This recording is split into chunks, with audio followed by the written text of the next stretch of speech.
नमस्कार, आर्या न्यूज देख रहे हैं आप। मैं हूं आपके साथ पल्लवी सिंह। मध्य प्रदेश और छत्तीसगढ़ बुलेटिन की शुरुआत करेंगे मध्य प्रदेश से। मध्य प्रदेश सरकार की नई साल में पहली कैबिनेट की बैठक मंगलवार को पूरी हो चुकी है। इस कैबिनेट बैठक से पहले सीएम शिवराज सिंह चौहान ने मंत्रिमंडल के सदस्यों को कई महत्वपूर्ण जानकारियां दी हैं। सीएम ने कहा है कि मुख्यमंत्री भू अधिकार योजना का कल टीकमगढ़ में शुभारंभ किया जाएगा।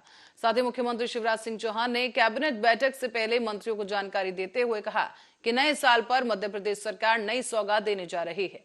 सरकार गरीबों के लिए भूखंड उपलब्ध कराएगी और साथ ही मुख्यमंत्री आवासीय भू अधिकार योजना का बुधवार को टीकमगढ़ में शुभारंभ होगा। मैं टीकमगढ़ में जब चुनाव प्रचार के लिए गया था पृथ्वीपुर विधानसभा में, टीकमगढ़ जिले में भी पृथ्वीपुर का कुछ हिस्सा आता है। एक गांव में रोक के कुछ लोगों ने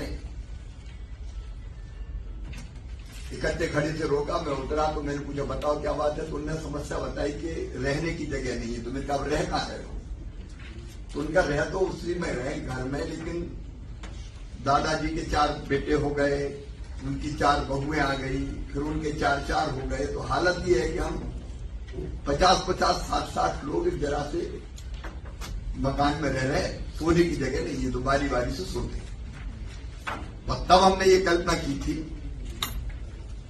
कि हम एक योजना लेके आएंगे जिसमें ऐसे भाई बहन गरीब, वो किसी भी वर्ग के हों, अगर रहने की जगह ही नहीं है, परिवार बड़ा हो जाने के कारण, तो उनको रहने के लिए निःशुल्क हम प्लाट उपलब्ध कराएंगे ग्रामीण क्षेत्रों में।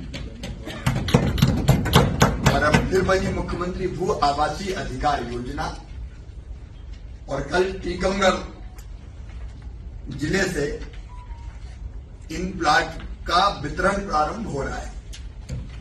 कल 10,500 परिवारों को टीकमगढ़ जिले में अकेले भूखंड के पट्टे का वितरण होगा और लगभग 120 करोड़ रुपए की जमीन हम इनको बांटेंगे। और विशेष बात यह है कि पट्टा होगा पति पत्नी दोनों के संयुक्त नाम पे, पति भी पत्नी भी, और इस पे कोई प्रीमियम नहीं है, कोई भूभाटक नहीं है, पूरी तरह से निःशुल्क है। तो अपने आप में ये उन गरीब बहनों और भाइयों को जिनके पास रहने की जगह नहीं बची, एक अद्भुत योजना है। अब रहने की जमीनें नहीं तो बाकी योजनाओं का लाभ भी नहीं मिल पाता, फिर उनको पीएम आवास भी नहीं मिलेगा, दूसरी योजनाओं का लाभ भी नहीं मिलेगा। इससे भूखंड भी उनको मिलेगा, प्लाट भी मिलेगा और फिर बाकी योजनाओं का लाभ भी मिलेगा। और इस बीच मुख्यमंत्री भूपेश बघेल दादा बन गए हैं। बता दें कि उनकी बहू ख्याति ने आज सुबह ही भिलाई शहर में स्थित एक निजी अस्पताल में बीएम शाह अस्पताल में बेटे को जन्म दिया है।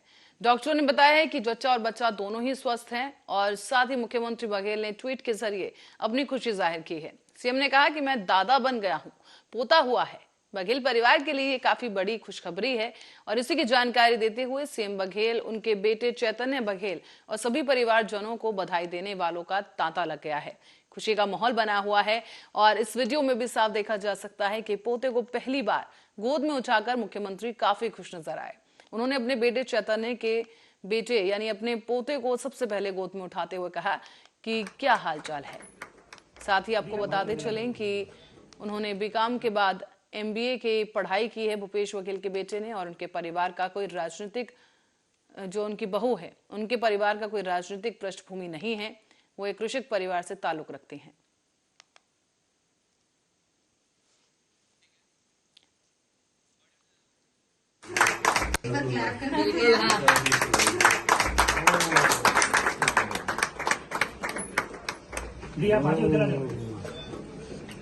चाची हीरो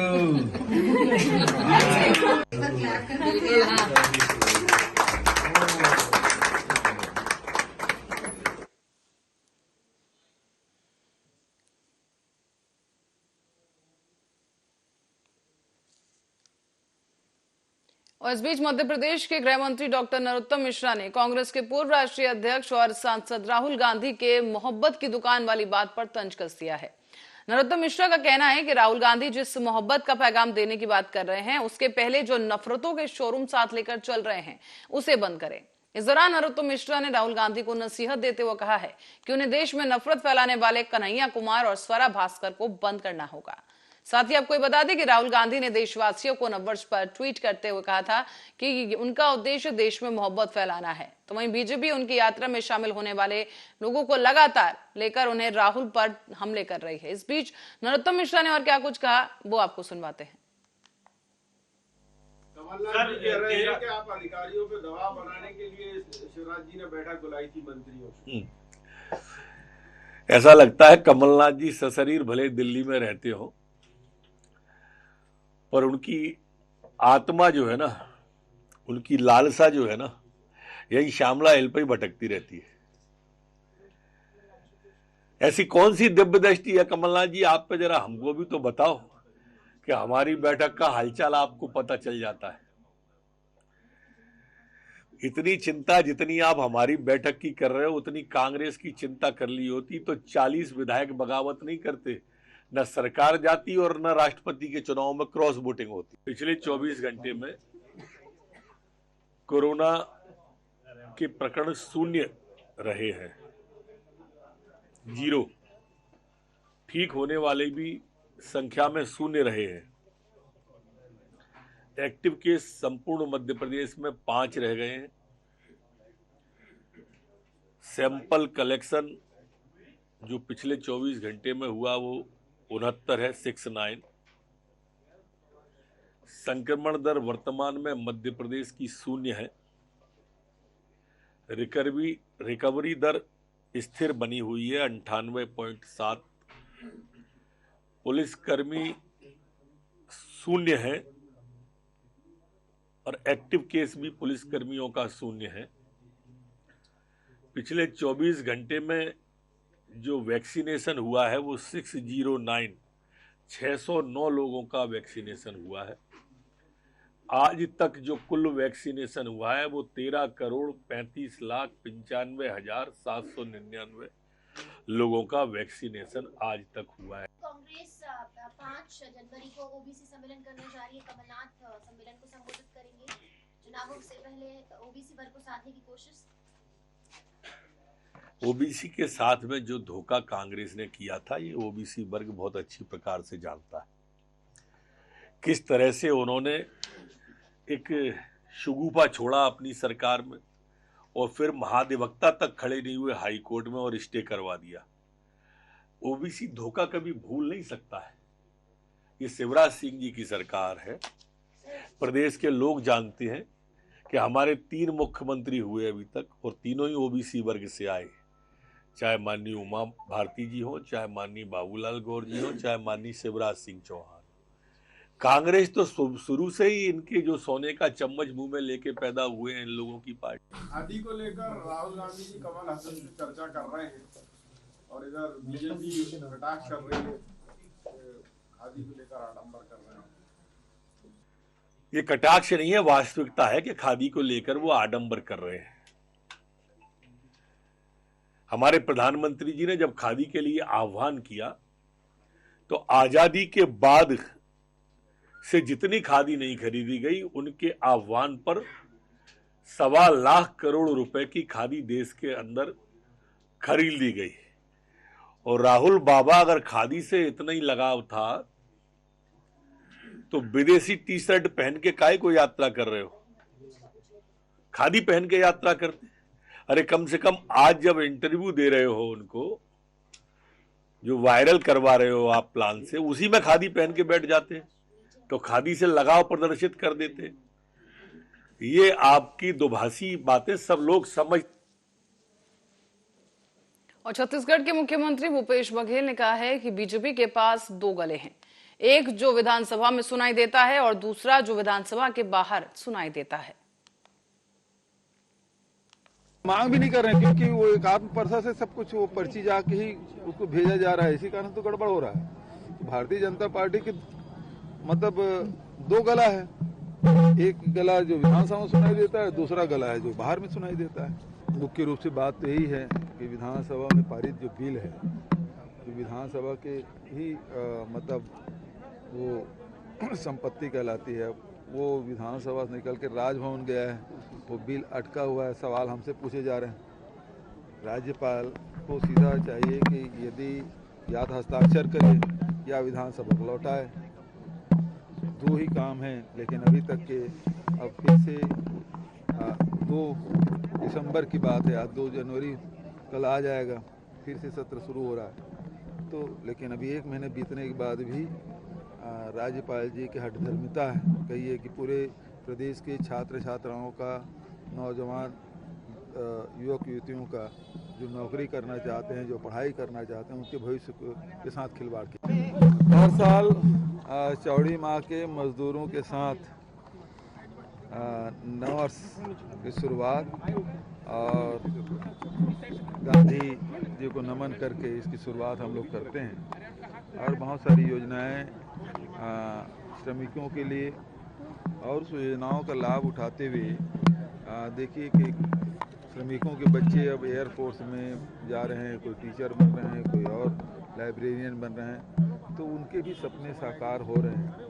छत्तीसगढ़ सरकार की योजनाओं का लाभ उठाते हुए हमने और भी सुविधाओं की घोषणा की है, जिसके उसके जीवन में भी खुशहाली आ सके। तो पूरे प्रदेशवासियों को नव वर्ष की बहुत बहुत बधाई, शुभकामनाएं। और सीएम शिवराज सिंह चौहान की कैबिनेट की बैठक खत्म हो गई है। इसमें कई अहम प्रस्तावों पर मोहर लगाई गई और इन फैसलों में प्रदेश के हर वर्ग को कुछ न कुछ मिला है। खासकर कि छात्र, ग्रामीण और महिला शक्ति के लिए बड़े फैसले लिए गए। इसी के साथ ही कैबिनेट ने मध्य प्रदेश में जनता की शिकायतों के निवारण के लिए भी बड़ा फैसला लिया है। तो वहीं भोपाल और ग्वालियर, रीवा, जबलपुर, सागर चिकित्सा महाविद्यालयों में पदों की स्वीकृति की गई है।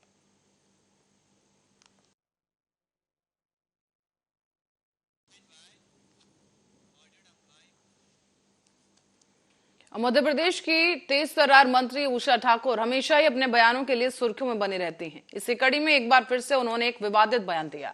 इसकी वजह से वो एक बार फिर सुर्खियों में बन गई हैं। पर्यटन और संस्कृति मंत्री उषा ठाकुर ने सांसद प्रज्ञा ठाकुर का समर्थन करते हुए कहा कि हिंदुओं को आत्मरक्षा के लिए हथियार रखना चाहिए। इसमें कोई गलत काम नहीं है। हिंदू सनातन संस्कृति में कोई देवी देवता ऐसा नहीं है जिनके पास अपने हथियार नहीं है। अनादिकाल से हमारे वेद पुराण भी आत्मरक्षा के लिए हथियार रखने की बात कहते हैं और इसीलिए हथियार रखना कोई गलत बात नहीं है। आत्मसुरक्षा के लिए अपने पास हथियार रखना एक अच्छी बात है। इसी के साथ ही उषा ठाकुर ने लव जिहाद की घटनाओं पर भी बयान दिया है। उनका कहना है कि जिस तरह से इंदौर समेत मध्य प्रदेश में लव जिहाद की घटनाओं में बढ़ोतरी हो रही है, उसी को लेकर प्रदेश सरकार कठोर कानून बनाएगी। जो भी इस तरह की हिमाकत करेगा उसे कठोर सजा दिलाई जाएगी। तो इस आत्मरक्षा की दृष्टि से लेना चाहिए और इसमें क्या गलत है। भारतीय सत्य सनातन परंपरा में हमारा कोई देवी देवता ऐसा नहीं जिसके पास हथियार ना हो। तो अनादिकाल से हमारे वेद पुराण शास्त्र को कि आत्मरक्षा के लिए अपने पास हथियार रखना कोई अच्छी बात है। जिस तरह से इंदौर शहर में लगातार इंदौर शहर में लव जिहाद जैसी घटनाएं सामने आ रही है, उसको देखते हुए भी इसका अनुमान लगाया जा सकता है। देखिए, लव जिहाद के लिए बहुत ही पुख्ता कानून मध्य प्रदेश की सरकार ने बनाया है और जो भी इस प्रकार की हिमाकत।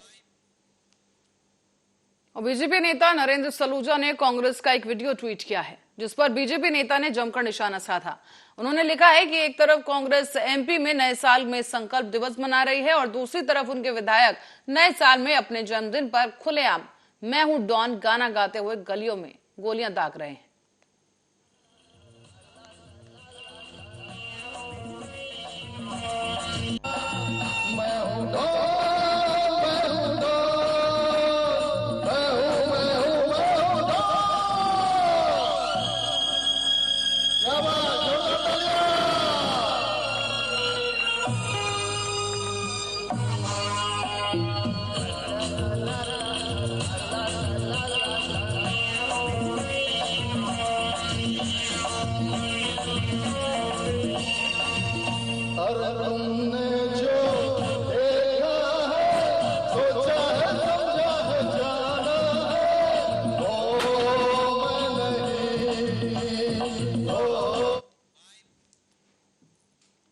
और इस बीच रुक करेंगे छत्तीसगढ़ का, जहां भारतीय जनता पार्टी के प्रदेश महामंत्री और छत्तीसगढ़ शासन के पूर्व मंत्री केदार कश्यप ने छत्तीसगढ़ की भूपेश सरकार पर निशाना साधते हुए जमकर तंज कसा।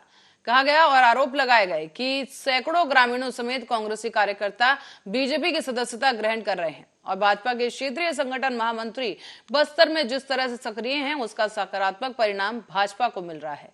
इसकी तस्दीक ये है कि सैकड़ों ग्रामीणों के साथ कांग्रेस कार्यकर्ताओं ने भी बस्तर में भाजपा की नीतियों से प्रभावित होकर और सहमत होकर पार्टी में प्रवेश किया है। उन्होंने आरोप लगाते हुए ये भी कह दिया कि छत्तीसगढ़ और आदिवासी अंचल के लोग ये भली भांति समझ गए हैं कि 4 साल में कांग्रेस की सरकार ने आदिवासियों समेत सभी वर्गों के साथ धोखेबाजी के अतिरिक्त कुछ नहीं किया। बीजेपी के रमन राज्य में प्रदेश प्रगति कर रहा था, लेकिन भूपेश बघेल सरकार ने छत्तीसगढ़ को रिवर्स गियर में डाल दिया है। ये सरकार झूठ पर झूठ और जनता से दगाबाजी कर रही है। आरोप लगाते हुए ये भी कहा गया कि अब ये तय हो गया है कि भूपेश बघेल की कांग्रेस सरकार अगले कई दशकों के लिए राजनीति वनवास पर जाने वाली है और उसका अंतिम समय आ चुका है। अभी हम लोग खेती किए तो हम लोग को जबरदस्ती जैविक खाद के नाम से 10 रुपए किलो के नाम से क्या कर दिया, जैविक खाद है बोल के मिट्टी को कर दिया, माटी कर दिया। तो उसका जवाब देना चाहिए कि नहीं देना चाहिए? जो स्थानीय लोगों को नौकरी देने का प्रावधान, जिसमें प्राथमिकता हमारे यहाँ के लोगों का था, तृतीय वर्ग से कर्मचारी के रूप में जहाँ बस्तर के लोगों को प्राथमिकता मिलता था, वो इस कांग्रेस सरकार ने खत्म किया।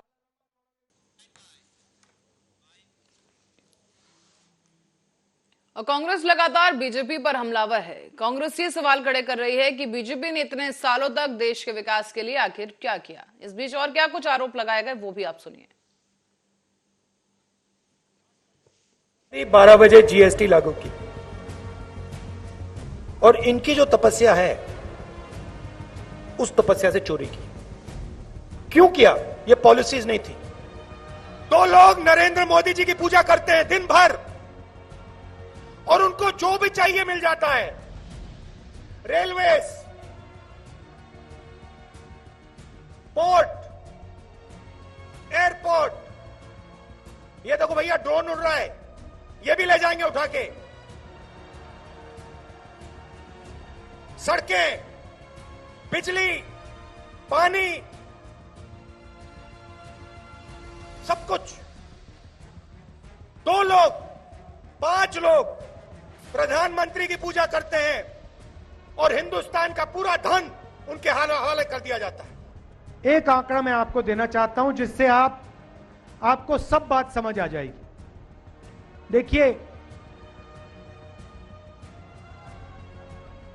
हिंदुस्तान के 100 सबसे अमीर लोगों के पास उतना ही धन है जितना हिंदुस्तान के 55 करोड़ लोगों के हाथ में है। 100 लोगों के पास इतना धन है जितना हिंदुस्तान के 55 करोड़ लोगों के हाथ में है। हिंदुस्तान का आधा धन सिर्फ 100 लोगों के पास है और इन 100 लोगों के लिए हिंदुस्तान चलाया जाता है। और अगर आप उससे भी गहराई में जाना चाहते हैं तो आप उन 100 लोगों को भी छोड़ दीजिए। उनमें से 4-5 ऐसे लोग हैं जिनको आज आप हिंदुस्तान के महाराजा कह सकते हो, राजा कह सकते हो। पूरी की पूरी सरकार, पूरा मीडिया, सारे ब्यूरोक्रेट्स इनके इशारे से काम करते हैं। नरेंद्र मोदी जी भी इन्हीं के इशारे से काम करते हैं। जो ये कहते हैं वो नरेंद्र मोदी हिंदुस्तान के प्रधानमंत्री करते हैं।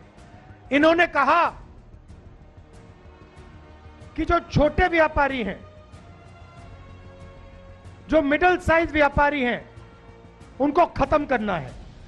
इन्होंने नरेंद्र मोदी जी को इशारा दिया और नरेंद्र मोदी जी ने एक के बाद एक निर्णय लेने शुरू कर दिए। साहब ने कहा कि हम ट्रेन के डब्बे में चाय बेचते थे। गुरु, हम आपको चाय बेचते हुए तो नहीं देखे हैं, लेकिन रेलवे बेचते हुए आपको देख रहे हैं। गुरु, हम आपको चाय बेचते हुए तो नहीं देखे हैं, लेकिन बीएसएनएल बेचते हुए देख रहे हैं। गुरु, हम आपको चाय बेचते हुए नहीं देखे हैं, लेकिन एलआईसी बेचते हुए देख रहे हैं। देख रहे हैं कि नहीं देख रहे हैं? और अगर कोई चाय बेचने वाला होता तो दूध का दाम बढ़ाता क्या? मैं मोदी जी की तरफ पूछूं क्या? अगर कोई चाय बेचने वाला देश का प्रधानमंत्री होता तो जब नया साल आने वाला है तो 2 रुपया दूध महंगा किया जाता क्या? दूध से इनका नाता नहीं है, चीनियों से जरूर है। दूध से नाता हो ना हो, चीनी से जरूर है। और यह बात मैं क्यों बोल रहा हूं? पहली बार ऐसा हुआ है कि कोई हमारे यहां आ गया, गलत किया। पूरी तरीके से भारतीय राष्ट्रीय कांग्रेस चाइना का विरोध करती है, उसकी निंदा करती है कि चाइना को कोई अधिकार नहीं है कि हमारी सीमा में घुसे। और अगर घुसेंगे तो हमको अपने देश के जवानों पे भरोसा है। हमारे घर में लोग फौज की नौकरी करते हैं, इसीलिए हमको पता है। अरे जूता नहीं भी होगा ना तो हौसलों से उनका मुकाबला करेंगे, यह बात हम जानते हैं। लेकिन कुछ निकम्मे लोग हैं कि बड़ी चालाकी से वर्दी के पीछे छुप जाते हैं। कभी वर्दी को बदनाम कर देते हैं, कभी वर्दी के पीछे छुप जाते हैं। जब प्रज्ञा बोल रही थी चाकू तेज कर लीजिए, तब वर्दी को बदनाम कर रही थी, पुलिस वालों का मजाक उड़ा रही थी। और जब सरकार से सवाल पूछा गया तो वर्दी के पीछे छुप गए। तो मैं उनसे कहना चाहता हूं कि विपक्ष होने के नाते हम सरकार से सवाल पूछते हैं, और सरकार से सवाल पूछना सेना का अपमान करना नहीं होता है। सरकार ये जवाब दे कि प्रधानमंत्री जब कहते हैं कि ना कोई आया था ना कोई आया है, तो हमारे जवान घायल कैसे हुए, इस सवाल का जवाब रक्षा मंत्री को देना चाहिए। मेरे भाई, आज हम 138वां स्थापना दिवस मना रहे हैं, और एक ऐसे मुश्किल दौर में स्थापना दिवस हम मना रहे हैं जब देश तमाम दुश्वारियों से घिरा हुआ है। दिल्ली की गद्दी पर बैठा हुआ हाकिम यह सोचता है कि देश जैसे वो चाहेगा उस तरह से चलेगा, देश उसकी मर्जी से चलेगा, जैसा वो आदेश कर देगा देश वैसे चलेगा। लेकिन एक तरफ अखिल भारतीय राष्ट्रीय कांग्रेस के वो लोग खड़े हैं जो ये कहते हैं कि नहीं, देश किसी तानाशाह की मर्जी से नहीं चलेगा, बल्कि देश डॉक्टर। और इसी के साथ ही फिलहाल के लिए बुलेटिन में इतना ही। आप देखते रहिए आर्यन।